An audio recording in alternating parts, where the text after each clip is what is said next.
Ubusobanuro bw'izina Germaine. Germaine ni izina rihabwa abana b'abakobwa.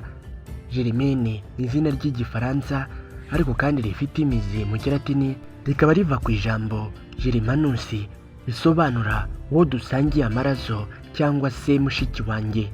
Gusa hari naho uzasanga barisobanura yuko risobanura ukomoka mu Budage cyangwa se muri Germany.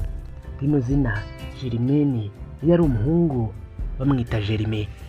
Germaine ni izina rikunze gukoreshwa cyane n'abakristo, aho hari na mutagatifu Germaine yabayeho ahagana mu mwaka w'1579 aza kwitaba Imana mu mwaka w'1601. Yari Umufaransa. Imwe mu mico n'imigirire ikunze kuranga umuntu witwa Germaine. Germaine ni umuntu wiyubaha cyane kandi akaniyubahisha. Germaine ni umuntu uzi gushyira mu gaciro. Germaine aba ari umuntu w'umuhanga. Germaine ni umuntu ukunda kwiyemeza cyane kandi utapfa gucika intege. Germaine ni umuntu uzi kwita ku bintu. Germaine ni umuntu wita cyane ku nshingano ze.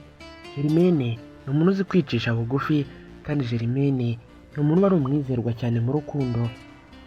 Germaine aba ari umuntu ugira umutima mwiza. Gusa ariko Germaine akunze kugaragara nk'umuntu ugira isoni cyangwa se witinya.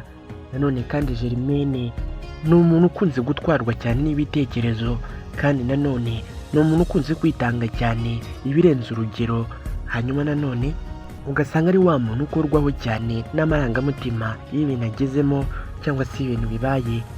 Rino zina Germaine ni izina ryakunze gukoreshwa cyane mu bihugu nk'Ubufaransa, Ububiligi ndetse na Canada ndetse n'ibindi bihugu byinshi bikoresha ururimi rw'igifaransa. Bamwe mu bantu bamenyekanye kuri rino zina Germaine harimo Germaine Greer wamenyekanye cyane mu bwanditsi ndetse no kuvuga ibyegeranyo. Hari kandi Germaine Taillefer wamenyekanye cyane nk'umwanditsi cyane cyane uw'ibihangano. Hari kandi Germaine Dustael wamenyekanye cyane mu kinyejana cya 19 cyane cyane mu by'ubwenge.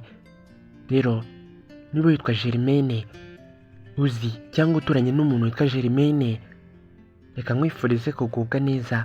Reka nkubwire ko gukora subscribe hano ari ikintu cy'ingenzi kuri twe. Naho jye nitwa Aimable Niyongira, munyemerere duhore ubutaha.